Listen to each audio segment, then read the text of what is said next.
Hello and welcome to our first quarterfinals. Jay, you already screwed me up. Our quarterfinals episode of AGT time. Cody Patterson here along with Jay Bach. We're ready for quarterfinals, our first live episode. We got 12 acts we're going to see, and 7 of them are going through, which means 5 of them are going to be eliminated. Yes. Yeah, so Jay, you kind of screwed me up here a little bit. We were talking before we came on. We were talking about what we're getting ready for, and you said semifinals. I'm like, nope, quarterfinals, and I guess I had semifinals on the brain. Yeah, so, no, that's quarterfinals. All right, yeah. 4 quarterfinals episodes, 2 semifinals episodes, and then the finals. So there's still plenty of AGT ahead of us. Really glad to be into the live episodes. And before we started recording, you also said that you had you got your stopwatch out and you took some pretty good data. Yeah, I did. So we're in live shows, and here at AGT time, we like to do things that are completely unnecessary. So I actually broke down the times of these acts a little bit more than I've been doing in the preliminaries. I actually went through and timed the entire time that the performance was there. I don't know really how to explain it, but I timed their intro, the time that they were actually performing, the reaction with the judges, and then the complete the total time of all of that. Because I'm curious how much time they're giving each one of these performances for their I guess their segment. That would be the right word for it, Jay. Okay, so do you suspect that the producers might be making some of these acts a little bit more likable, or spending a little bit more time on the acts that they want to win? I don't think so. Looking at there's one that's kind of an outlier here, but most of them kind of lie between the 5 and 6 minute range. Okay. Total time. There's a couple that are some outliers. I don't think that they intentionally gave them less or more time based on what we saw from the results, and we'll get into the results because some of these that went longer are no longer with us, and some that went shorter. Interesting. Yeah, so we'll kind of go through that as we go through each act. You won't see a whole lot of trends, but it was just interesting to kind of see how much time they gave each act. Total time. Absolutely. All right. Well, that's good. I guess the other thing that I wanted to say is welcome back from vacation, everybody. Thanks for being patient with us as we had a few weeks here, middle of the summer. Life's getting in the way of of recording a podcast. So I had moved. Cody was on vacation. You got back. You said just was it yesterday? Last night. Yeah. So we're recording this on the Saturday after the quarterfinals. Oh boy. I got back at 11:45 p.m. Eastern time. Got up this morning, had to do some things, watched the live show, the results, and now we're recording. Okay. So have you watched the last 2 judge cuts then? So I have not watched judge cuts 3 or 4 yet. Okay. I needed to get the results out of the way because I know you all have been clamoring for a podcast. We appreciate it. I was out of the country for a little bit. Unfortunately, I cannot get Hulu out of the country without doing some finagling to my account. Didn't really feel up to doing that. So I will get to judge cuts 3 or 4 so that I can at least talk about these acts a little bit better than I probably will today. All right. So. We're going to keep this all above board for that. Yeah.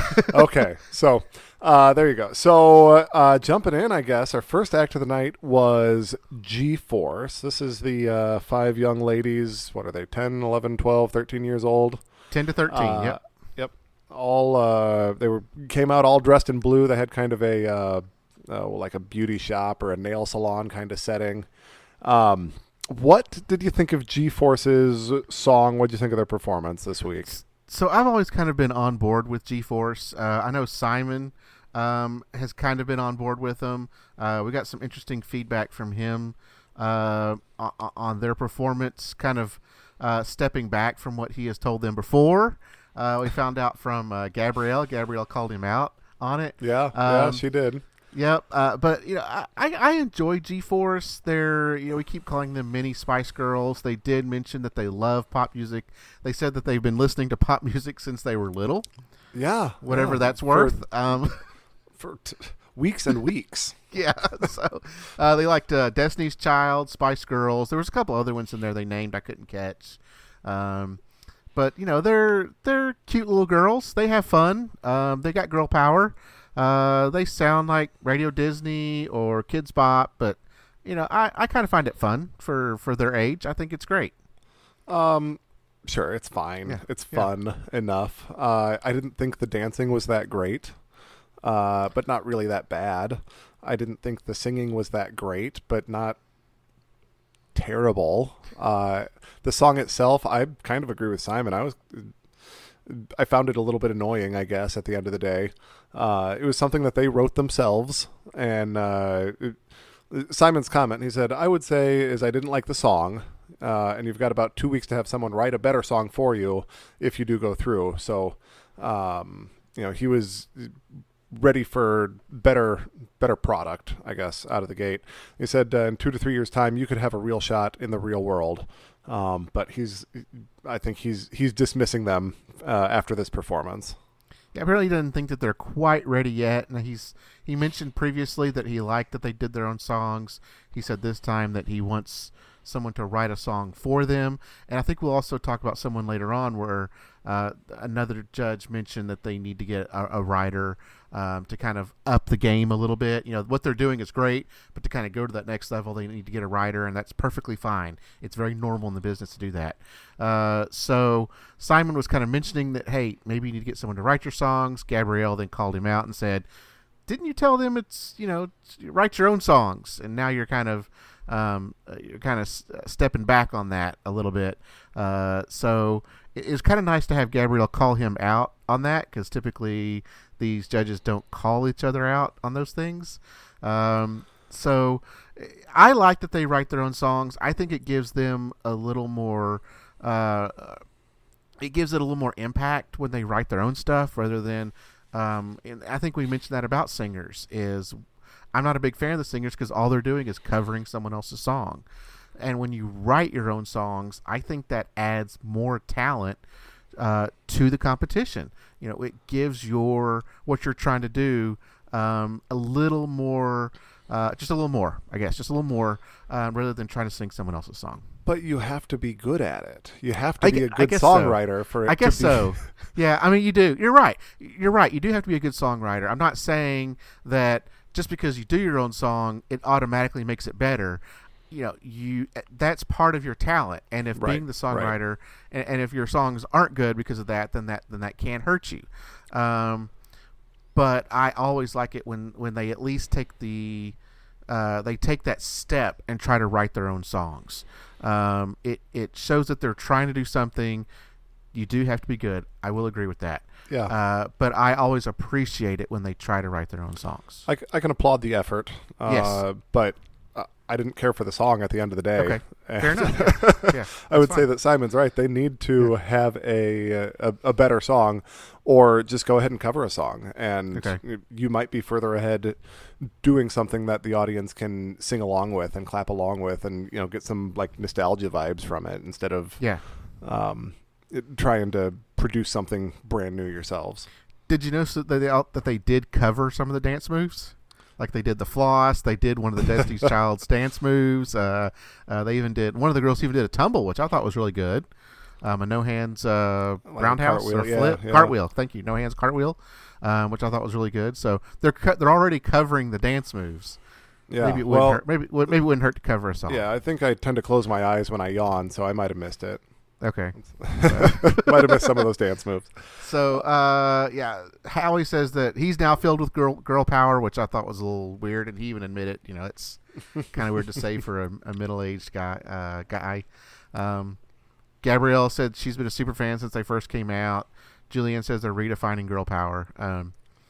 I thought it was fine. Middle of the pack, probably for the evening. Yeah, middle of the pack is, I think, where they'll end up. I don't find them particularly memorable or particularly great at what they do.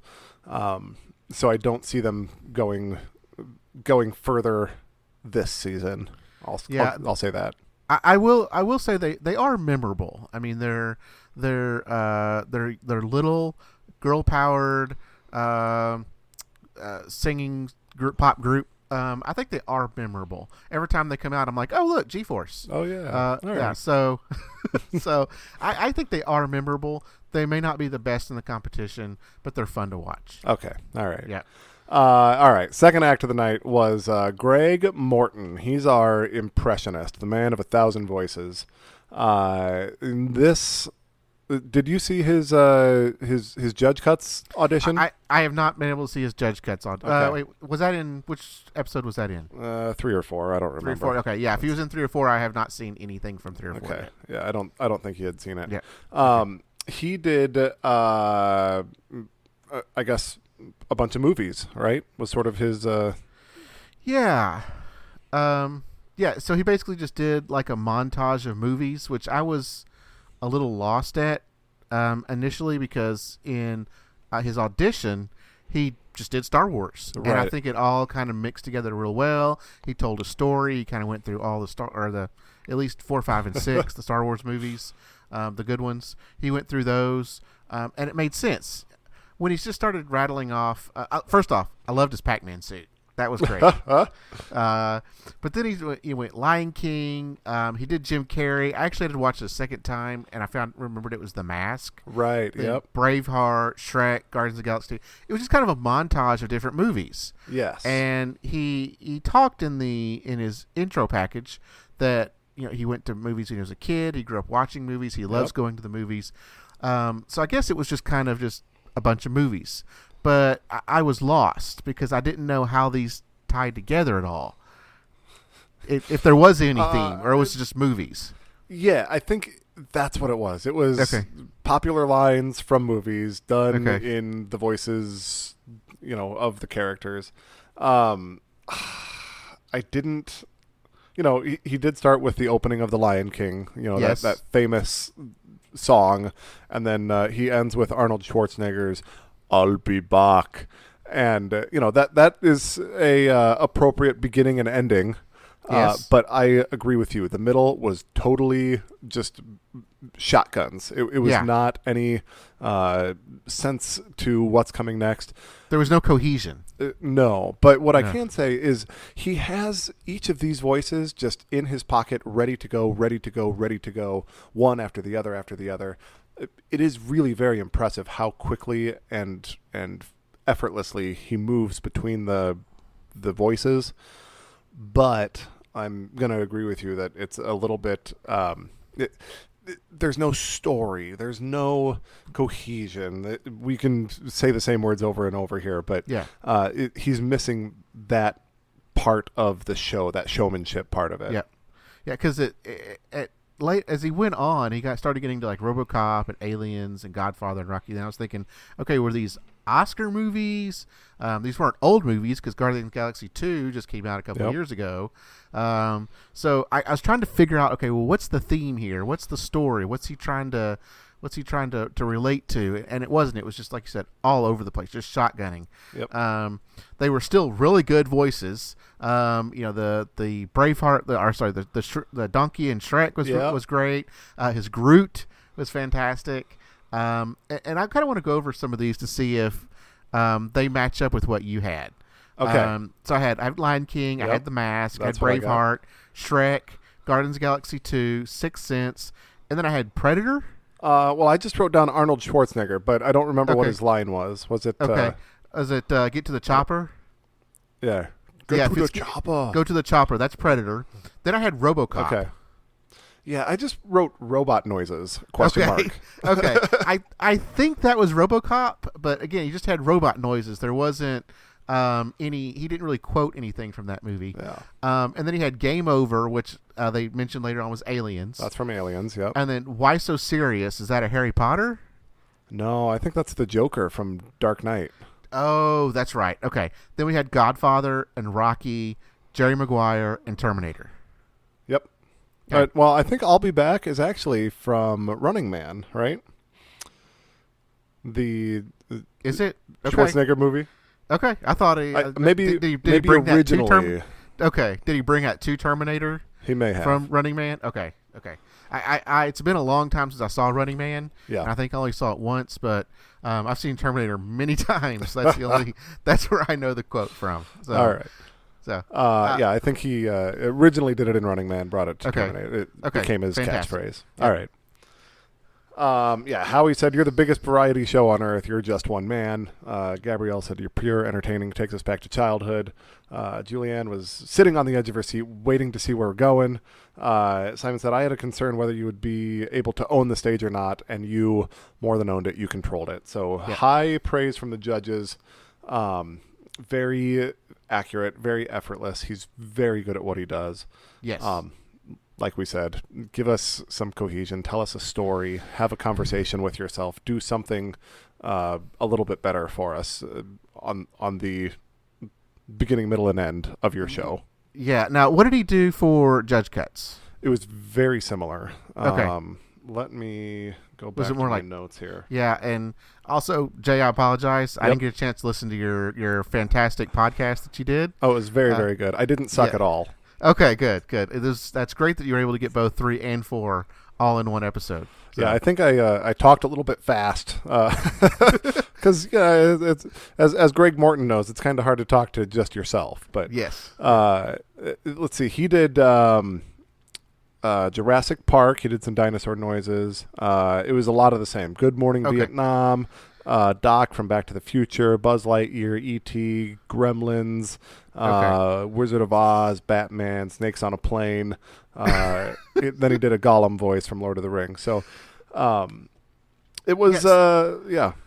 Yeah, so if he'd kind of stick with a theme, if he did like Oscar movies or movies from the 80s or, something of that nature where they at least kind of related to each other, I would be more on board. He's still fantastic at what he does. Yeah. But I need something I need for all these voices to kind of relate to each other somehow. Yeah, and I think that, maybe like something chronological and like seeing a similar theme in the quotes that you do, but done like chronologically from the 50s to the 60s to the 70s. Or, that might be really kind of cool to, you've got so much material, endless amount of material at your fingertips. Yeah. He's not using it very well, though. Yeah. So, and I think, we haven't, this wasn't the one. There was one later on they talked about, no, this is the one he said, is this the one where Howie said they need to get a writer? I don't think so. I think that was that later on? Later on. I feel like I would have written that down, but maybe that was for him. I agree. He needs a writer. If that was that. Yeah. Okay.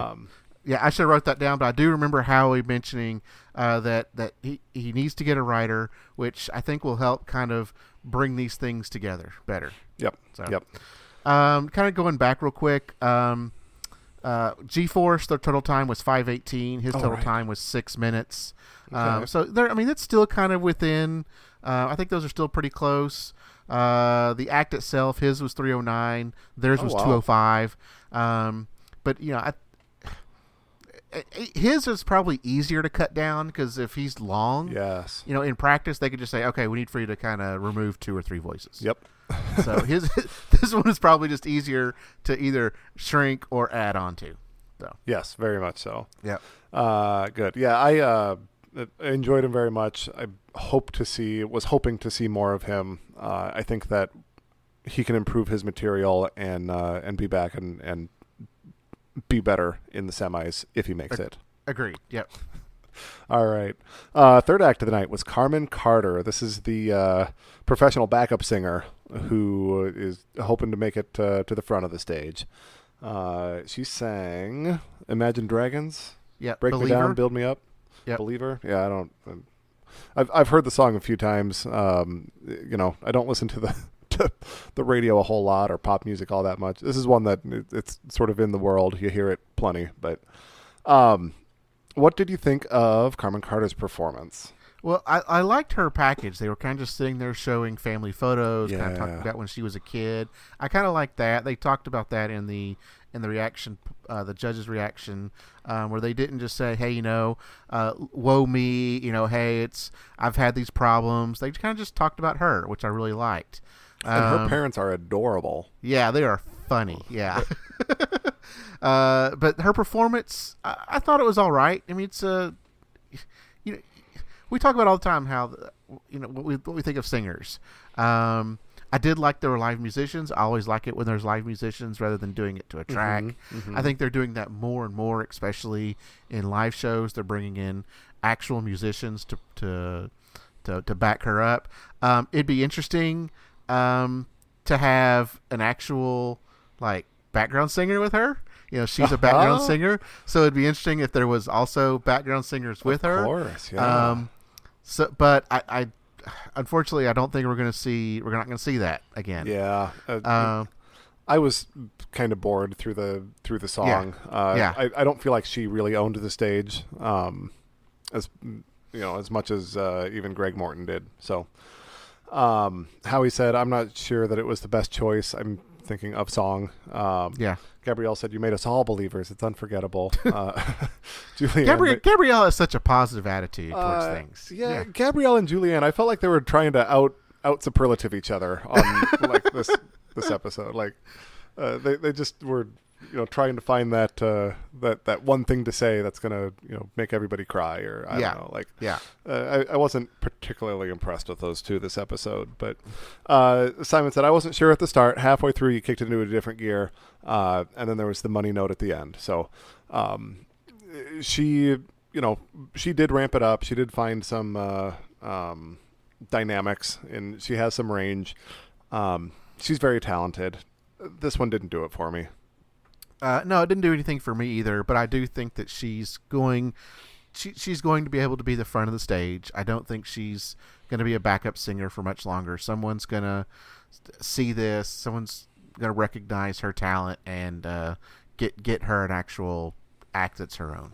Yep. Yep. All right. Next act of the night, the Emerald Bells drill team, dance team, high kickers. This is one that you were a little bit higher on than me. Yes. What'd you feel about the Emerald Bells this time? We had their in their package. They did a little parade, and they got Emerald Bells Day there in South Lake, Texas. It looked like they had a good crowd out for the parade. South Lake's not that big a town, but they had a pretty good crowd out there. Yeah. Their performance, I thought, was better than what we've seen in auditions and in judge cuts. But as Howie mentioned in his reaction, there was a lot of pyro. Their production added value to it as well. Right. So in judge cuts and in auditions, it's basically just raw. It's just them. But when we get to live shows, there's all this production value that we've got to add to it.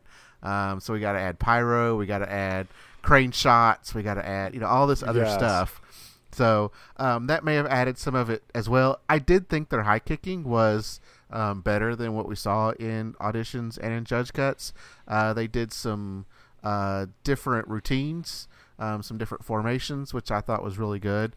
And I was quite pleased with them. So okay.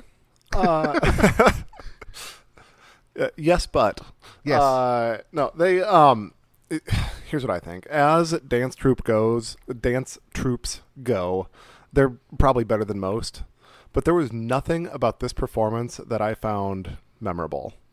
They high kicked just like they've always high kicked. The first audition, they had their costuming with their the black stripes on the sides that they used. I guess as a way to show even more that they were so in sync, and they used some of the shapes that they were able to do. They were all in white. I didn't think that their costuming was that good. I didn't think that the dancing was anything better or different or new or fresher than they've done up to this point. And I've seen enough of them after seeing them 3 times now. Okay. Yeah. I wish I had a better response for you on that, Jay. I enjoyed it. I didn't write down the song. I think they did not a pretty famous song, but a well-known song. Something about "Got My Girls" or something like that. Yeah. This was the first performance where Howie did the "America Has to Vote." His famous saying, "America has to vote." Jay. Right. If they want you to go through, they got to vote. Reminding us, yes. We got to get that reminder. That's and I take that as a way as I didn't enjoy it, but if someone else out there did, then you need to vote for them. Yes. That's a very polite way to say. I'm sure there's people out there who liked you. Yes. Now they did get a standing ovation from all the judges. Yeah. And I don't know. They made a big deal in their intro package about how Howie gave them some criticisms or critical review, critical feedback. And Simon said, "I think Howie owes you a public apology now." To which I don't think he does at all. But and he already at that point had told them that with their talent and our production and the pyrotechnics, you blew the roof off the place. So he he complimented them as much as I think he should and could have. Yeah, that's all I've got from the Emerald Bells. Okay, I'm good too. All right. Next was Sophie Pecora. She's the teen singer, rapper, guitar player. This was Brad Paisley's Golden Buzzer from the first Judge Cuts? I think the first Judge Cuts, yeah. And she did a song. I didn't take down any lyrics or anything on this, but pretty standard. Sophie Pecora does her singing, rapping, chase scoring style of of music here. Howie said, "You are wow, interesting singer, the most important thing on the stage." Gabrielle said, "Every time you hit the stage, you have something poignant to say." Julianne said, "First, your video package brought me to tears. Second, you speak truth to 90-year-olds down to 6-year-olds." Simon said, "It's you, a guitar, a beautiful song. You silenced the whole room, and we're in awe of you right now." So, high praise from the judges. What did you take notes on her video package at all? Only that I didn't write down the lyrics that she did, but she basically, because my wife was watching as well, and she asked, "Did she just perform before she performed?" Yeah, that's kind of how it felt. Yeah. So, she kind of sang an intro song to her song, but I didn't write down any of the lyrics. Right. One word I did write down for this was snoozer. Okay. Snoozer. So after we'd seen, the Emerald Bells, and I guess even Greg Morton and G-Force with some pretty high energy acts, we get this that just really slowed things down. And the judges gave high praise to particularly the Emerald Bells for all their energy and using pyro and a lot of production, and hey, that's fantastic. And then they come back and say, "Hey, I really loved that you did nothing. I mean, it was just you and your guitar. Let's just forget that we just praised these other groups for doing such high energy and pyro and special effects. And now it's just you and your guitar. And we think that's great. And you're the best." Okay. All right. There is something charming about just her and a guitar on the stage. The bareness of it all is good to see. The simplicity and the minimalism of it. Yes, the simplicity. Yeah, absolutely. And I think that Julianne's right. You speak truth to 90-year-olds down to 6-year-olds, but it's not. I don't know. It's not offensive in any way. Like nobody's going to be. There's nothing wrong with it. It's it's like choral music. It's just fine. So. Yeah. I thought it was a fine song. I think we've said all that we need to say. I can imagine her music being played in the background of a coffee house. I could imagine, she's cute, she's composed. It's easy to listen to, but it's not going to take her, not going to take the world by storm, I don't think. No, and one thing I want to say about these singers is that they get locked into this certain style, where it's just her and her guitar, and maybe she just does a cappella and slow type songs.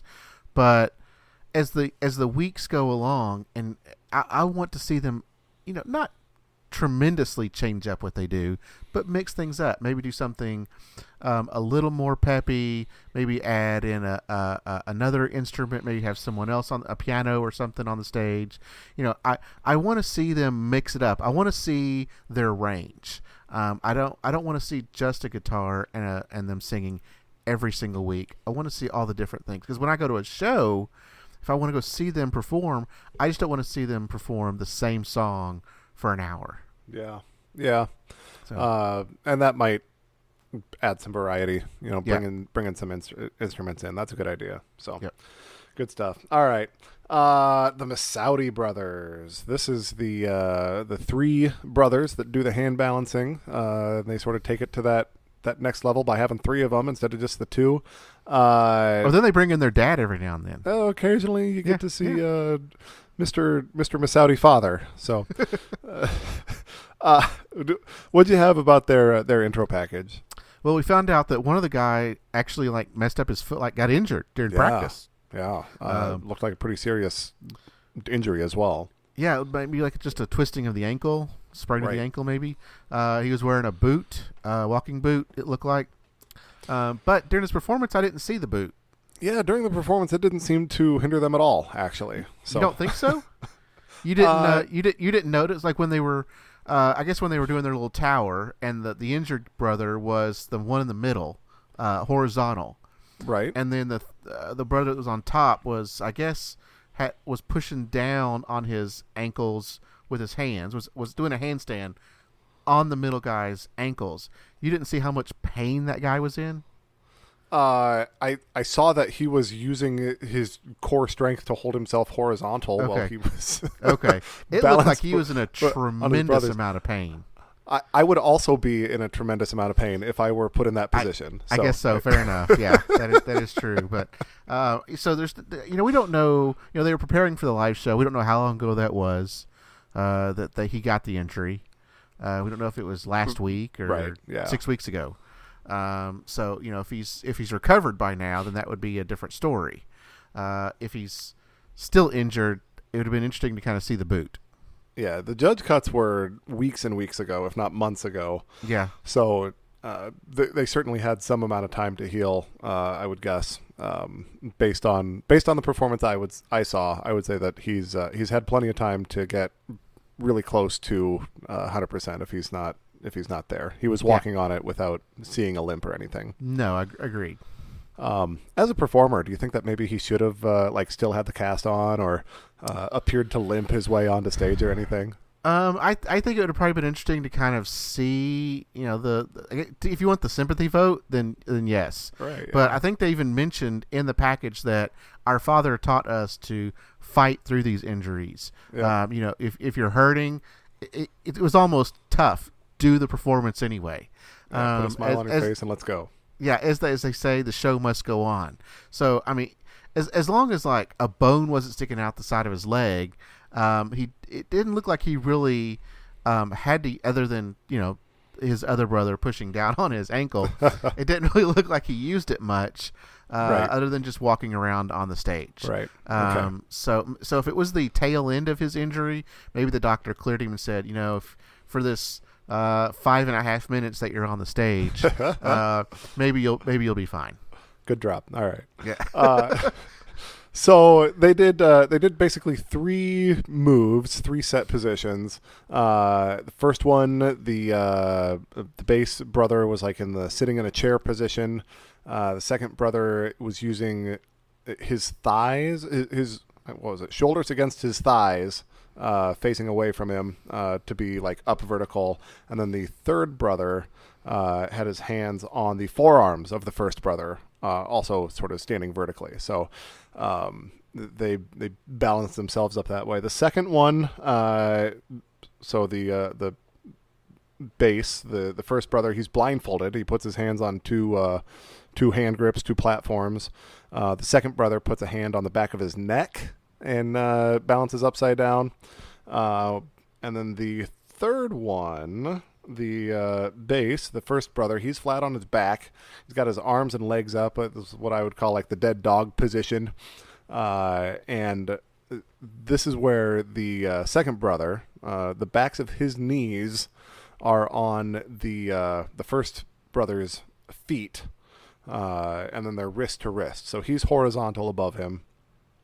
And then the third brother, this is where he had his hands on the second brother's ankles, and he's flipped up vertically. And then the first and second brother, they let go of each other's wrists. So now that middle brother, that second one, he's cantilevered with his back of his knees on the brother's feet, and the second brother out towards his ankle, holding his torso end horizontal to the ground. And then number 3 goes horizontal as well, just to make it that much more impressive. So it was a really, really impressive move. I really love that they've got all 3 of them doing the acrobatics together. I think, like I said, 3 of them gives them so many more options on how they might balance themselves together. These guys are ridiculously strong. The core strength, the leg strength, the arm strength, the sense of balance, it's all just so impressive to me. So I'm constantly awed by the Masoudi brothers. I really like them. What are your thoughts of them just doing just a few of these routines in like 3 minutes, or taking 3 minutes to just do these few routines? I feel like they could give us a little bit more. Okay. I didn't think. Yeah, they were slow between the sets. Yeah. Well, they had to take their shirt off, Jay. Well, yeah. First they had to take the jackets off, yeah. and they had to rip their shirts off. Yeah. But if you are into really buff guys, like, these are some really buff guys. Yeah. They have the sex appeal. Well, yeah. Julianne and Gabrielle let us know that. Whew, boy. And like. I can appreciate it as a heterosexual man. Like, these guys are attractive men. Like, they're something to strive for if I were so inclined. But like, they can use that to their advantage, and should. That's part of what their act is being eye candy. It's what they do. But I to your point, I think it was a little bit slow. Yeah. Three sets in all of 3 minutes. 3 minutes. Yeah. But if this is a show, how much do we want from them? How fast can they go? Yeah.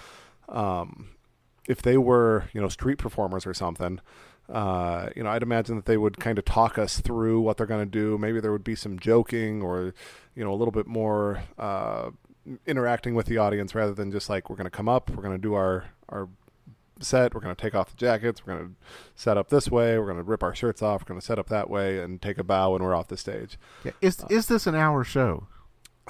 It'd be tough to stretch this into an hour. I mean, they'd have to do some other things. They'd have to do it where maybe even like one of them does something for a little bit, like the others go rest, and another one comes out and does something. Like, they have to bring in like other acts to go with their act. Yeah. It's a great circus act. It's a great TV show act. I don't see it as a stage performance. But if you as part of like Cirque du Soleil or some other acrobatic show, this could certainly be part of it and be even the highlight of it. Okay. Simon, he said that you missed something more dangerous. I wanted to see a shark of tanks, or he wants to see piranhas, a tank of sharks or piranhas or something. Yeah. No, I agree. I agree with Simon. They need to do something a little more dangerous. I know what they did was they were on a platform this time, so they were 5 or 6 feet in the air. Yes. So I mean, there is some danger there, but I agree with Simon. They need to do something more. I want to see a little more danger, and we're going to see them in the next round. So they need to step it up. Yeah. Best hand balancers of the season, best hand balancers ever. What can you think of a group you've enjoyed more? Of hand balancers, I'd have to go back and look. Do we have other hand balancers this season? A lot of duos. That's true. We have male, like a lot duos, of couples. Yeah. We have a lot of couples.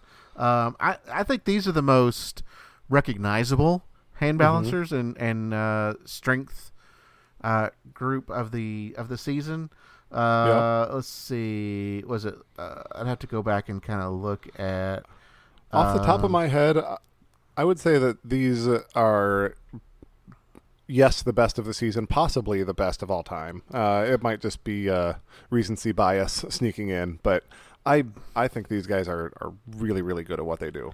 Yeah, we've seen some hand balancers, and just in recent seasons. I just have to go back and look at who we've had in the past. I wish I had that kind of memory of. We have our 84-year-old and 54-year-old. We have Leon and Edson. Yeah, we have Leon and Edson. We have the Kristoff brothers. Yes, which I thought were a lot of fun. I would just have to go back and look at I wish I had the memory to remember all these. No, I think the Kristoff brothers were maybe a little bit more clowny in their presentation. They're more entertaining because of their humor. Right. So I think that's maybe why they're memorable to me, because they're more entertaining. But as far as like pure hand balancing talent, it does help that there's three of them. Yes. We'd have to compare apples to apples, because we'd have to have one of them drop off and say, okay, let's see what two of you can do. Is it the same performance as the Kristoff brothers, or Etzel and Edson and Leon. Edson and Leon? Is it the same performance if there were two of you? Because there are three of you, it's a little bit different, because they can make taller towers, they can do different formations. Yeah, and I think that makes them better by default, almost. Okay. They're in many ways. Okay. So good. All right. Really enjoyed them. Hope to see more of them. I think that they're really a great America's Got Talent act. They translate to their 3-4 minutes on the stage really, really well. Yeah, I want to see them do something like Simon said, more dangerous. Maybe introduce fire, or I don't know, spikes, or I don't know, something. All right. Okay. Yeah. Okay. Next act of the night. Round in the corner here to the second half. We've got Voices of Service. This is the past and current military members, 4 of them. What did you think of the Voices of Service tonight? I liked that they brought in like a chorale, active duty singers that kind of were backup singers for them. I thought that was really good. That adds a little more depth and opens them up for a little more variety in their singing. It's not just the 4 of them. I wasn't familiar with the song. When I'm watching, and especially when songs come up, my Shazam kicks in. Yeah, and it just said fire. Voices of Service live. So I couldn't figure out, if this is one of their originals or if this was a known song. Do you know anything about the song? I was not familiar with the song, and I'm going to respectfully disagree with you on the having the choir with them too. Okay. I would rather hear them. I felt like the choir distracted from them, that the choir made it hard to hear the Voices of Service, and they are such good singers. They're so buttery smooth. I don't want the other junk. I want them to be. I want to see them on the stage, and that's what I really, really love about the Voices of Service is the 4 of them. Now it seemed like the chorale was just there. It didn't. I don't think they focused on them. They were focusing on the 4 of them, and then you could kind of see the chorale kind of in the darkness in the background. So I don't think that they were. I don't think they overshadowed. I personally don't think they overshadowed the 4 of them. All right. Well, I could hear them plenty. Okay. And I felt like they distracted from the act, but this is as far as musical acts, singing acts, especially, this is one of my top singing acts of the season here. Yeah. Yeah, absolutely. I see them in the finals. I could too, and I think it helps that they're also former service men and women. Their talent is fantastic, but I think it also helps that they're former service men and women. Yes, absolutely. They're easy to cheer for, easy to watch. What did you think of Julianne's comment of "We are all one tribe"? I was a little confused by it. This again, I felt like Julianne and Gabrielle were trying to outdo each other to give the most poignant, most special comment of the night, and Yes. like she got lost in what she was trying to say and just word vomited things that came out. And Those two are the America's Got Feels. Yes. They are the America's Got Feels. Yep. They're trying to push those feels. So yes. Simon said inspirational. I think the public will vote you through. Howie said salute you for your service and talent. Gabrielle said your voices are such a blessing. So, this was probably my least favorite of all their performances, but they're a front runner in my mind. Absolutely. Number 8 was Ansley Burns, and her intro package. It's the roller coaster of America's Got Talent, right? You're in, you've been eliminated, and you're coming back as a wild card. So yeah. She does a song called "Swingin'" by John Anderson, real like rockabilly sounding. Yeah. Are you familiar with this song? I've heard it. Yeah. I'm not a real country listener, but I remember this being on the radio. Oh, this was a frequent listen of mine back in the day. Oh, all right. Just a Swingin' by John Anderson. It's a fun song. It's a little hokey. Mm-hmm. And I kind of expected more out of Ansley. I know Ansley she's from South Carolina. She's got the thick accent. But I thought this was kind of a little cheesy, a little hokey. I mean, it was fun. They had the pictures of the flowers up, and they're really playing up the girl. She had the cowboy boots on. Cowgirl boots on. But I thought it was. I felt I wanted more out of Ansley. She's back as a wild card. I wanted a little bit more than just a swinging from John Henderson. Yeah, I didn't think that this was a really great performance. She started off a little off key. She had trouble kind of keeping up with all the lyrics that she had to spit out.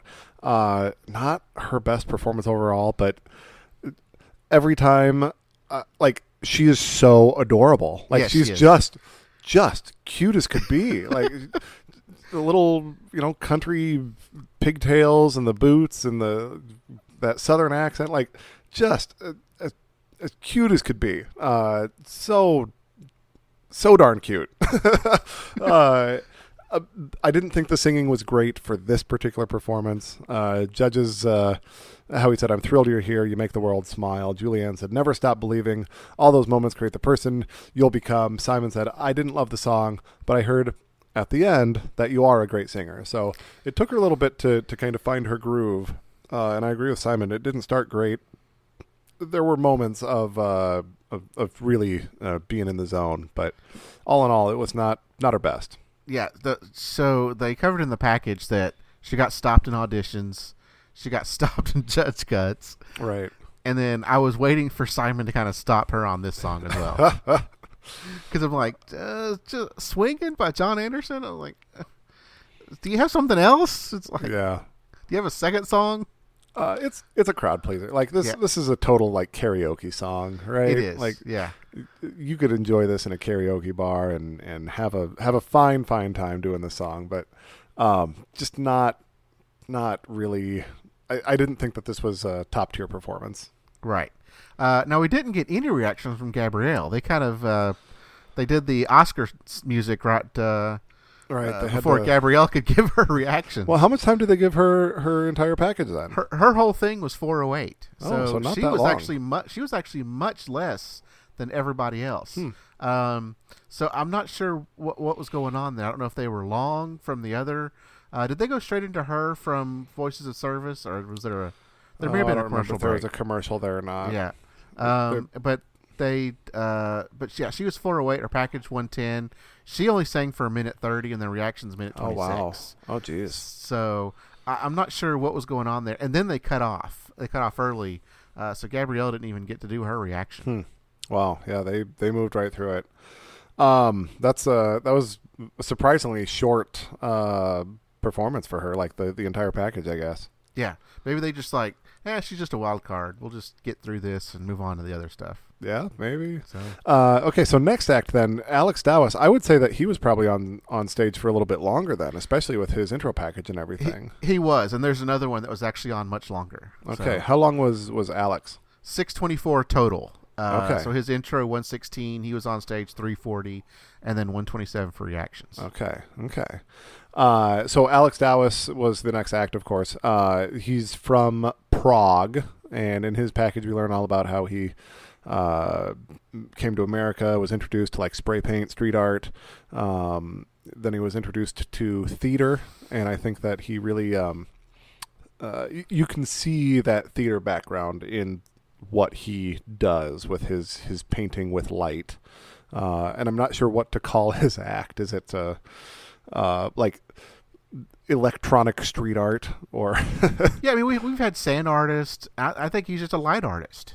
Yeah, it's very much like shadow art or sand art, but he does it, on a vertical screen that as he interacts with it, with this screen, with the light, like the image starts to fade away slowly as he moves through his 3 minutes of time here on the stage. So, what can you tell us about the actual act itself? What did you think of this? So he went through kind of the history of the universe. He started out with the Big Bang. He went to the dinosaurs. We saw some images of plants and butterflies. Then we saw a mama gorilla holding a baby gorilla. Yeah. And then man going into technology.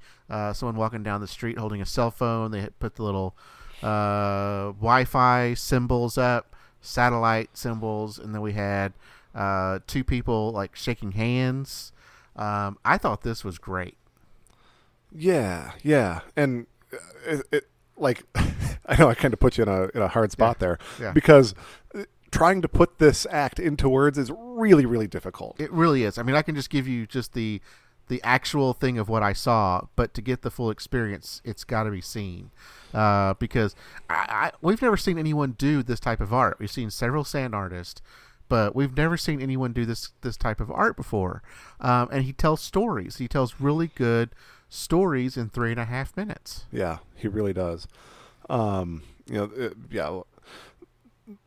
thing that he does, and I was a little kind of shocked by it, I think, the first time I saw it, or I didn't feel like it was true to the art form, but I recognize that it's how he chooses to do it, is he'll use like stencils in he'll show like the evolution from microorganisms, up to more complex, and then into lizards, and then he draws the T-Rex, and he'll have stencils of the microorganisms and stencils of the lizards and stencils of the animals, and then he'll go back into the more freeform art, like the spray paint style, to draw the T-Rex, and then an asteroid comes, and there's when he showed the evolution from the monkey to the stooped man to the standing man to the modern man holding the cell phone, he just used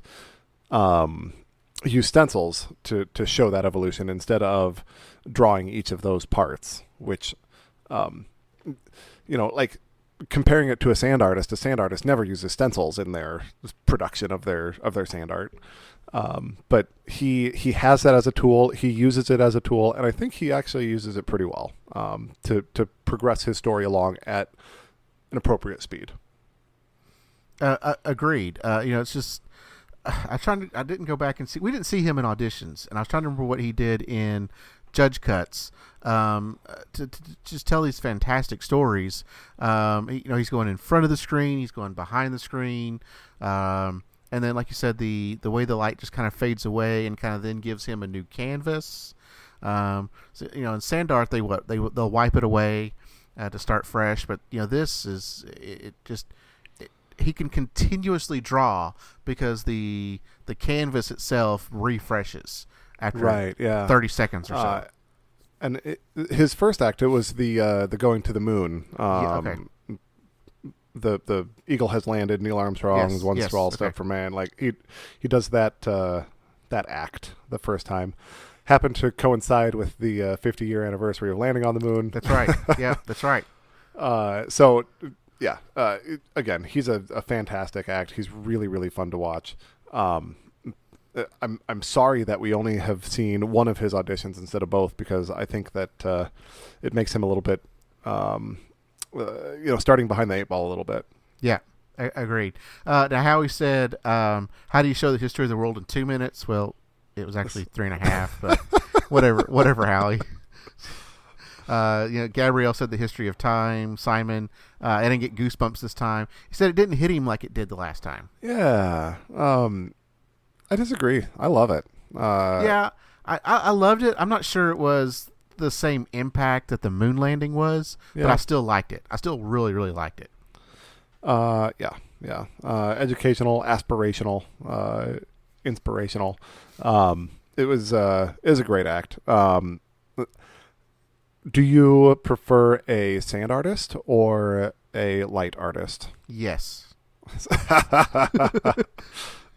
Okay, fine. No, I prefer both. I think that they're both of them for AGT. I think both are fantastic types of acts. They're variety.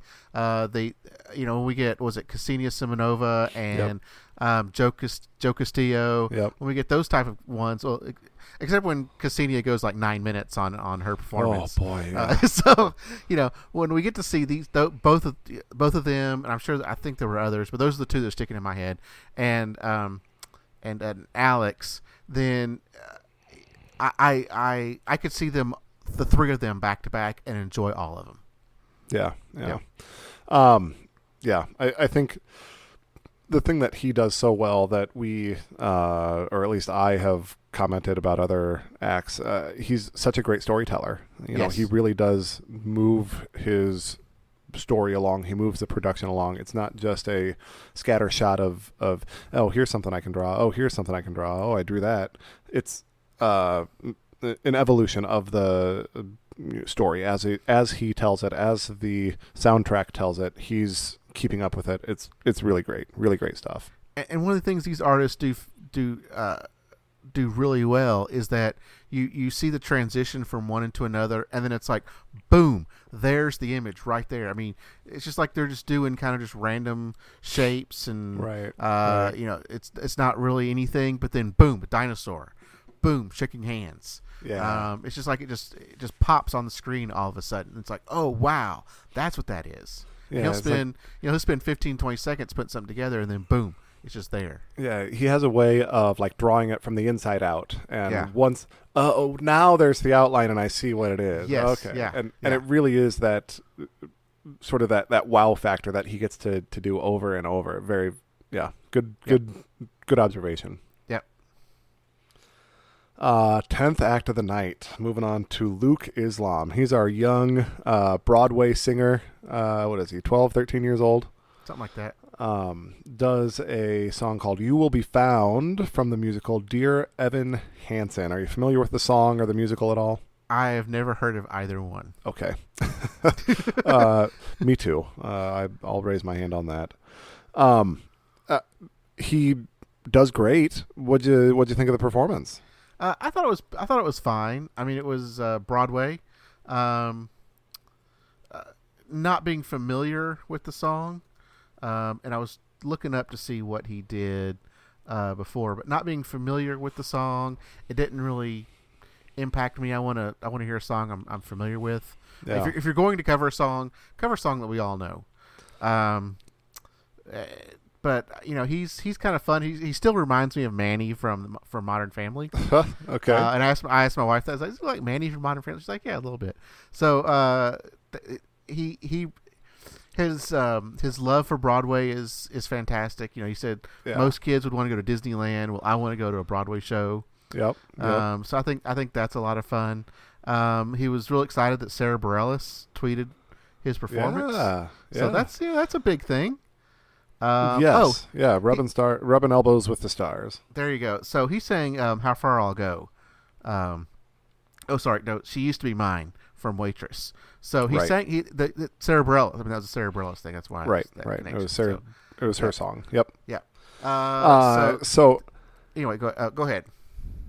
I was going to say, I felt like his performance, there were a few, missed notes or a few moments of imperfection, but he has such a clean voice. He has such enjoyable singing. It's so pure to listen to at times, where he is just spot on. And those moments are almost transcendent. Like, he really is a strong singer. If I were going to give some advice, I'd say I'd do some songs that we know, be a little bit more relatable to the non-Broadway insiders of us all. I love a musical as much as the next guy, but boy, I felt like that was maybe a little bit too far off Broadway for me. Yeah, do a little more mainstream, just a little more. You don't have to go full Cats or Phantom of the Opera or anything like that. But, a little bit more mainstream for those of us that aren't. I like Broadway too, but I'm not. I don't go for the deep cuts. So okay, yep. Okay, anything else about them or about him? I guess. No. His total time was actually like 5:50. Okay. Yeah. So. Neither the longest nor the shortest. Yep. Okay, next group of the night is Beer Khalsa. And they tell us that one of them, Karamjeet, left the group, and they replaced him with another guy. Yeah.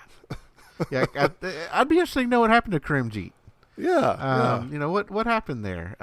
Now, so it got me thinking then, is this a bigger group than we think it is, and they just have, they're kind of spread out? Kind of like Trans-Siberian Orchestra. There's not just one orchestra. There's like 2 or 3 different orchestras. Is there multiple Beer Khalsas that they can just pull guys from? I don't know. I didn't even think of that. So because they were able to pull him in pretty quickly and get him caught up on the acts. Well, I mean, he's just sort of the I'm going to help you get to this thing, get to that thing, and he didn't really have to do any of the dangerous things himself. It didn't seem. He just helped facilitate making them happen. So yeah. So was Karimjeet the one? Was he kind of the ringleader? Was he the? I think he was. Yeah. Okay. And again, like you said, it's kind of curious that he would take off when they've reached the live performances, man. But there you go. So yeah, I like their intro package though. That was a lot of fun. It was pretty fun. Okay, so the act itself, they start with a flaming hot chain or red hot chain that the tall one like touches or somehow, I don't know, makes it catch fire. He had like some coconut oil in his hands or something. I don't know. It was kind of weird. Didn't really understand what was going on there.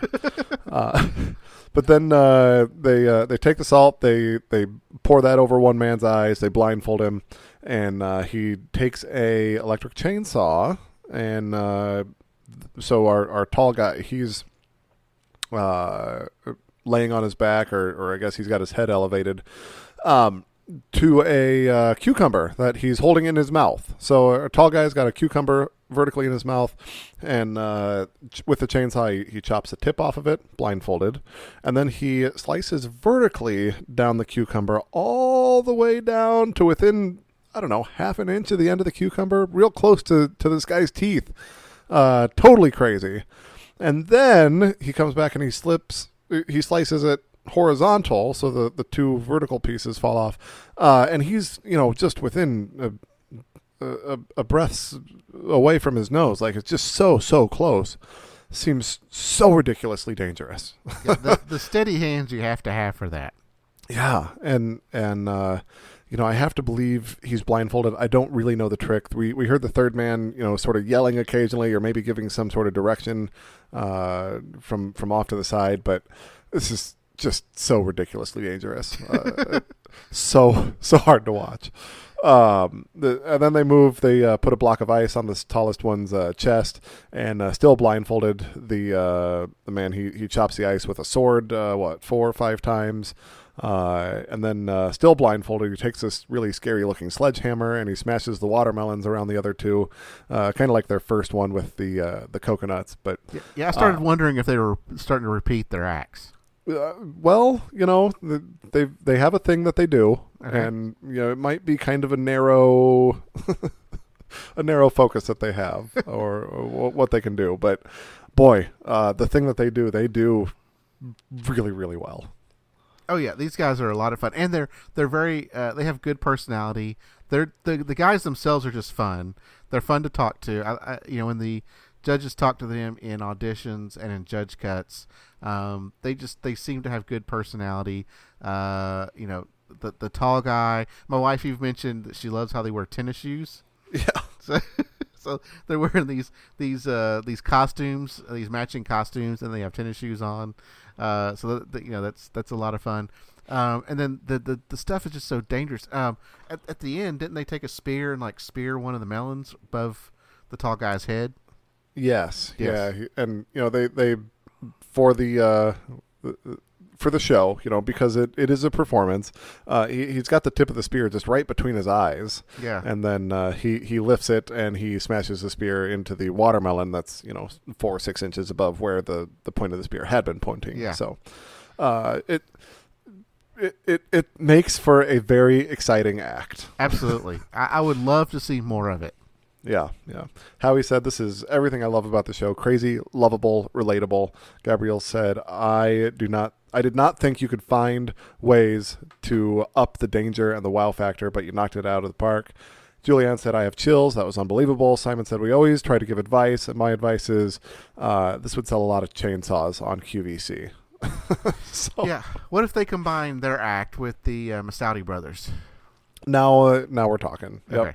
They could take turns. They could, definitely be worth seeing. Is this the best danger act on AGT currently, or in recent memory? Like, they've got to be about the most dangerous, don't they? Yeah, I would say it's most dangerous. I don't know yet if it's the most entertaining. I mean, I love these guys. I think they're great. I don't know yet if it's the most entertaining. Yeah. But I would say yes, it is one of the most dangerous. Yeah. And yes. That's a funny thing, and as we're commenting on these acts, like, how do you decide what's quote unquote the best? Is it the one that would make the best Vegas show? Is it the one that I find the most entertaining? Is it the one that I find the most memorable? Like, how do you judge apples and oranges against each other? It is really, really difficult. And my what do I want to say? The target. I can feel my target changes as I go from act to act to act. Yeah. Oh, this was great. I really enjoyed that. Oh, this was great. Oh, that one wasn't great. I couldn't see that as a Vegas act. Like, how do I know what I'm judging it against? Yeah. Now, if you're judging it against who's on the stage the longest, they win. Oh, really? Yeah. So I should have really double checked this, but I have down their entire thing was 7 minutes and 49 seconds. Wow, that's believable. They were on stage longer than other acts' entire segment. Yeah, no, that's believable. They didn't move real fast between things that they were doing. So yeah, How long was there just on the stage part? Just on stage, it was 4.5 minutes. 4.5. Wow. Okay. Yeah, I believe it. I believe it. That's good. Good. Any other thoughts, or what's your advice for Beer Khalsa? My advice is you bring back the other guy. Bring back the ringleader. Okay. Now, the third guy was fun. I mean, the intro package was a lot of fun. They did a great job at introducing this new guy and how he's a real screw up, and it's he's chopping off the cucumber, just carrying the chainsaw around, and I really like that. I'm sure he takes his job very, very seriously. Yes. But as far as interaction, I like the other guy better. So. All right. Okay, that's fine. Good. All right. Final act of the night. Then we've got Cody Lee. This is the blind autistic singer. He was the golden buzzer from the very first episode of the season, right? Yes. And he sings Simon and Garfunkel's "Like a Bridge Over Troubled Water." He does it maybe a little bit more bluesy, nice and slow. A little bit slower tempo than the one we hear on the radio, I think. What did you think of Cody Lee's performance of "Like a Bridge Over Troubled Water"? Well, this is obviously the most famous song that they've sung on here. Yeah. And I think even Simon mentioned that Paul Simon never gives out permission And when he heard him sing his audition song, he's like, yes, he can sing my song. Yeah, he does not allow it much, but Yes. he did it for Cody Lee. Yes. I thought he did a fantastic job. I loved at the beginning how his mom out there was giving him a little pep talk, like, this is your time. Yep. And he's like, yes, and he's ready, and he kind of took a minute, kind of got his orientation, and then he just went. I mean, it was just fantastic. I really, really loved this. I think he is he has got to be a finalist. He's got to be at least one of the favorites to win this. Yeah, I think he's definitely one of the front runners, one of the favorites. Yeah, in our trying to out superlative each other, we got great comments from Howie and Gabrielle and Julianne. Yeah, I don't even want to re-say it. They were just ridiculous. Yeah. Howie, in this world of troubled waters, you are our bridge. Thanks, Howie. Gabrielle said, you change the world and we have to believe in each other, which is the message that I think he was trying to say. Yeah. Julianne, you changed our hearts, our mindset, our lives. You are magic. Simon said, you continually amaze me. We are nothing without people like you. I want to thank Paul Simon for allowing us to use the song. So I think that he is very, very lovable. He's very innocent. He's very easy to root for. Definitely like top 3. Like he's got to be one of the front runners to win. So yes, yeah, he was by far and away the best act of the night. Could very well be. Yeah. Yeah. If I were going to give a little bit of advice, I don't want to lean on his disabilities too much. Just let his ability of being a really great singer stand on its own. And you don't have to play up the blind autistic singer. He can just be a great singer. Fair enough, yeah. But America's got feels, so that's what we get. Yep. We love our stories, Jay. Yes, we do. Yeah, all right. So far, I mean, I'm just before we get into results, real quick. Okay. So you mentioned that in previous seasons you really didn't watch stories. We're now in live shows. What are your thoughts on kind of the stories in general up to this point? I'm going to say that they still distract from the acts. Okay. Like just like my advice to Cody here, like don't rely on your story to put you through. Rely on your ability. And I think that the stories distract from the just judging, A against B. Which one did I enjoy more? Yeah. Which is the more enjoyable talent, the better talent. It clouds judgment, and I would rather just see the acts come up on stage, give us your 5 minutes, and we'll judge you from that. Yeah, fair enough. Okay. But that's I haven't been known as Mr. Feels either, so it's Jay doesn't have feels. yeah, America's got enough feels for all of us. So. Well, you ready to talk results? Yeah, let's talk results a little bit. So, of the 12 acts, we're going to have 6 go through, and we're going to save 1 from the 7th, 8th, 9th. And Terry said there was some sort of glitch in the voting. Did you catch that? Yeah. So he said there was just a glitch in the voting system, so there was going to be no judge picks, which I was actually like, woohoo! No judge picks, yay! So So typically they would take 6th, 7th, and 8th. Yeah. And one of them would be the judge's pick, and one of them would be America's pick to go through to make those top 7. But this time they took 7th, 8th, 9th, and America's Duncan Save. We get to vote and pick one of them from that. So can we do this the rest of the season? I cannot stand the judge picks. I would be just fine with that. Yeah. I don't know. We get a glitch every week. I'm curious what the glitch was. Like, that's such a weird thing. Like, how does this solve it? I don't know. But yeah, whatever. That's what it is. So let's see. Do you want to talk about the acts that they had come the Brian King Joseph, the Sophie Dossi, Bianca Ryan part. Yeah, so Bianca Ryan making a resurgence 2019. Yeah, apparently she's got an album coming out. Yeah. Wants America to know. So I mean, we haven't heard from her in like 15 years, and then all of a sudden she's on Champions and then showing up here. So, right, and then we had Brian King Joseph. He's the violin player whose hands are going numb. He's due to some degenerative condition. Nerve condition, yeah. But they're not numb yet, so he's still able to play quite well, I would say. And then it was really good.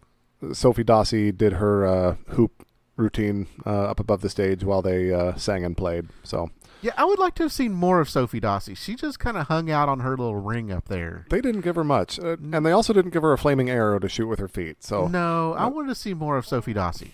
Yeah, I agree. I really enjoyed her on the show, and I'm glad that she came back. I'm glad that they kind of put her name back out there, but not didn't get enough of her. I agree. We did find out. Before that, kind of back up a little bit. Yeah. We had the dunk and save, and then we kind of had a little segment there about social media. I skipped it. So real quick, Alex Dowis. Yep. He used to use MySpace. Oh boy. Okay. Yeah. So he was he'd get his word out through MySpace. So just thought that was an interesting tidbit there. Yeah, I think much of the world is going to miss seeing Alex Dowis if you're going to be putting your stuff out on MySpace. Yeah. So then we get into the we actually get into the results now. Okay. So 7th, 8th, and 9th place, Yep. or 7th, 8th, and 9th for votes. They give us Ansley Burns, Emerald Bells, and Sophie Pecora. So our two preteen, teen singers, solo gals. And the Emerald Bells high kickers. So these were all teenagers. It was all teenagers. A whole lot of estrogen up on the stage here. We got Ansley, Sophie, and a bunch of Emerald Bells. Yeah. So my thought on this was with the glitch was that I wanted the Emerald Bells. I want the Emerald Bells to go through. Was my thought. But with the glitch, we're either going to get a singer. Was my other thought. Okay. Because the judges, as much as I hate the judge picks, the judges loved the Emerald Bells tonight. And I really thought that, if they were allowed to pick, the Emerald Bells at least had a shot. With them being in the 7, 8, 9, I was thinking, no, the Emerald Bells don't have a shot. Oh, because it's only a vote? I thought that Ansley and Sophie were going to split the vote for the singers, and the Emerald Bells were going to storm from behind. Yeah. Okay. Fair enough. Yeah. That's what I saw going down. Yeah. But I didn't. Is all just conjecture at that point. So yeah, I guess we'll circle back to them at the end of the results. Do you want to? So let's talk results for a second. Okay. Let's go ahead and get there. We had Carmen Carter and Alex Dowis. They brought out Carmen, our backup singer, Alex Dowis, our light artist. How did you see this going when they said that one of them's going to go through? I thought Carmen Carter was going to go through. Oh, really? Yes. Oh. Again, it's a singer. So, America loves their singers.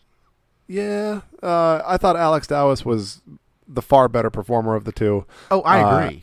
I agree with you on that. And the more memorable one. So I was expecting Alex, and we got Alex to go through. So we did. It's just that in the past, America has been really dumb. America has just been really dumb in the past. Okay. And I'm not going to mention that one act that won one season that I didn't agree with. I'm not going to. May have had some four-legged friends along. That act that has no that act that we shall not name. So I really thought that America would be like, they didn't get the light drawing, the light artist. They went safe. They went, oh, a singer. Oh, they sang a really good song. Oh, I'm gonna go with them. Especially Imagine Dragons song, a song that we hear all the time. Yeah. So I thought, America is just they're just dumb. So I thought they would go with Carmen Carter on this. But it turns out America actually is smart. All right. Good job, America. Yeah. You got this one right. We got Alex through. Okay. So second result then we had Luke Islam, the Broadway singer teen, and G-Force. And how did you see this going? I saw Luke Islam going through. I thought that they were going to pull one of those. It's neither of you. Oh, okay. That's what I thought we were going to see. Okay. Yeah. Anytime there's a singer lined up with someone, my first inclination is, well, the singer's going through. Okay. I expected them to pull one of those and say it's neither of you, but it was Luke Islam who beat out the G-Force, and I'm totally okay with that. Yeah, I would have been fine with G-Force going through. Did you mark down like who your top 7 were before we you saw the results? I did not. No, and I had not seen the results until I watched it this morning. Somehow, none of the results showed up in my social media. So I was really surprised by that. Yeah, so when I watched it and saw the results for the first time, that's when I found out. But no, I did not write down. I just wrote down. I just thought when they brought them forward, I was just picking as they brought them forward. Yep. Okay. So this next one then, we had Cody Lee and Voices of Service. And we've established that Cody Lee is a shoo-in. Yeah. But up against Voices of Service, were you nervous about this one then? A little bit, but I would not have been surprised. And if you kind of saw the lady, one of the lady singers, she kind of had this look of, well, we're going home. Yeah. And my wife, what's her name? Crystal. Yeah, and when my wife was watching with me, she even had this thought, well, could it be both of them? Right, and it turns out she was right. Yeah. Good job, Mrs. Patterson. Cody Lee and Voices of Service both go through. So what I thought they were going to do with the last one, they did the opposite of it. They send them both through. Not a surprise. I think they're among the best singers in the entire competition. Yeah. And then we bring out 3 acts. Beer Khalsa, our danger act, Greg Morton, our impressionist, and the Massaudi Brothers hand balancers. What were you thinking here? I actually thought they would put through. Well, I wanted Beer Khalsa to go through on this. Yeah. I was actually up in the air and really did not know what they would do at this point. Yeah, if I had to pick 2 of the 3, I'd say Beer Khalsa. Excuse me, Beer Khalsa and Massaudi Brothers would have been my, probably my top 2. But man, Greg Morton, he's really, really good. It's hard to say no to him. Yeah. I think in my top 7, I had him 7th of 7. Oh, okay. But among these 3, I think I had him 3rd of 3. So, but we get Greg Morton and the Massaudi Brothers going through. Beer Khalsa, that's the end of the road. Yeah, and they kind of pulled one over on us as well on this one because they announced Massaudi Brothers and then told them, hey, you 2 stay right there. We're not done with you yet. And then announced that there would be another one. Yeah. So, yep. It's been a while since we've watched live shows, so I forgot some of these tricks that they do. Yeah. They're able to do it every year, though, aren't they? they fool me every year, Jay. Okay. So Massaudi Brothers and Greg Morton going through, and then we get the result of our 7th, 8th, 9th place. Duncan Save. And real quick, this is where I wrote down that Howie told Greg that he needed to get a rider. This is where it was. Yeah, this is where it was. Yeah. Okay. So he told Greg, "Hey, I just dropped a new album, or I just did something, and I used riders." She said it's very normal. Get you a rider. It's no big deal. Yeah. It's perfectly fine. So. Yes, and I think that's really great advice. Yep. So, Greg Morton with a professional rider who's able to use Greg Morton's tools to tell the story or to build the show, like it. I'm expecting some really great things. Yep. So he's got the time, he's got the ability to make something happen here. So all for it. Yep. And then we've got Emerald Bell, Sophie Fakora, and Ansley Burns. What did you think was going to happen here? We talked a little bit about it already. Yeah, I actually thought Sophie Fakora would be the one that went through on this. I didn't think Ansley Burns' performance was that good. It was fun. She's very cute, but I didn't think the performance was that good. I really liked Emerald Bell's, the dance crew, but once again, people love their singers. They love their teenage singers. So I really thought that Sophie Pecora would have been the top spot. As they would come back from break, they would periodically show the percentages, and Emerald Bell was always like way down, way below the other two. That's crazy. Yeah. I think even at the very beginning, I think Emerald Bells, Sophie Pecora and Ainsley Burns were like in the 30s, and Emerald Bells was down like the 20s. Like they were like in the upper 30s, and they were down in the 20s. So I knew Emerald Bells wouldn't go through, but I did not think that it would be Ainsley Burns. No. Between the two singers, I thought Sophie was going to be the one to go through. She's the more unique, the more memorable. She's got her own material. She's great. I really liked Sophie. Especially I think, up next to Ainsley, is as cute as Ainsley is. I didn't think she was the better performer or the better performance. So yeah, between the two of them, yes, I thought Sophie was better than Ainsley. Yeah. So, but America surprises us. We get Ainsley Burns going through. So the roller coaster ride continues for Ainsley Burns. Ainsley Burns from Easley, South Carolina. Yeah. So she's going through, and then they give us a preview of next week. Did you get these written down? I've got them here for you. Yeah. No, go ahead. Okay. We got Tyler Butler Figueroa. He's our golden buzzer violin player. Joseph Allen. He's a singer, rapper. Yes. Marina Mazepa. She's the contortionist ballerina. I like her a lot. And I don't remember much from her. She came out, I think, like wearing a black tutu, and it does that thing where you think it's going to be classical, and then she changes it up. Okay. Can we not do that anymore, please? All right. Okay, fine. No, Charlotte. I'm telling her. Can we not do that anymore, please? Yeah. Charlotte Summers was a singer, anyhow. Robert Finley, he's the blind bluesy singer. Yes, I love him. Ryan Niemiller, our front runner, comedian. Yes, love him. Chris Clafford, singer. Light Balance Kids. Okay, Light Balance Kids. They're like Light Balance, but it's kids. Yes. Okay. Now, wouldn't it be a complete shock if actual Light Balance comes out and does the performance? It'd be whatever. You can apparently substitute people between your judge cuts and your live rounds, so why not? And then Undlovu Youth Choir, the African Youth Choir, the Sentimentalists, who are the poor man's clairvoyants. Which I'm still surprised they're still in this. I really am too.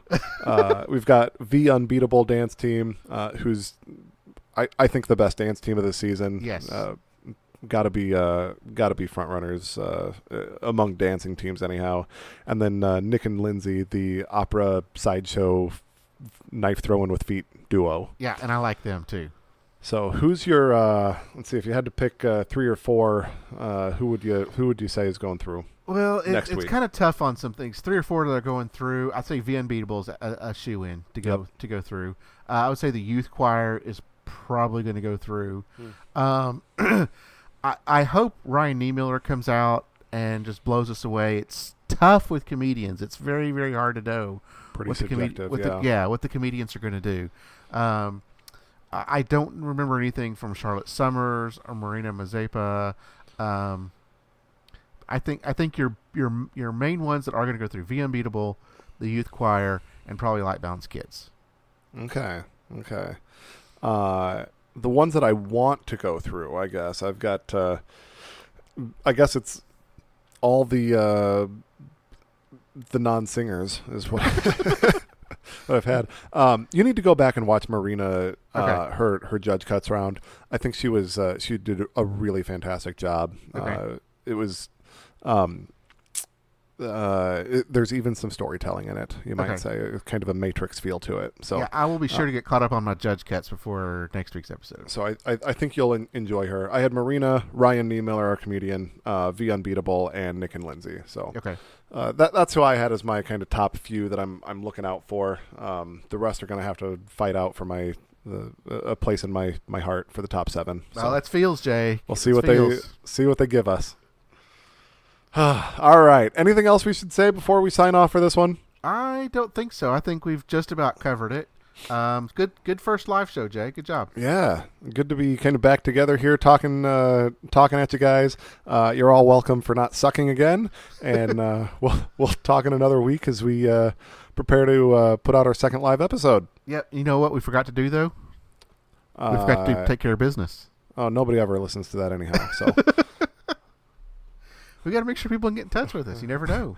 Okay, if you want to get in touch with us. Don't feel any pressure at all, please. Please, lots and lots of pressure.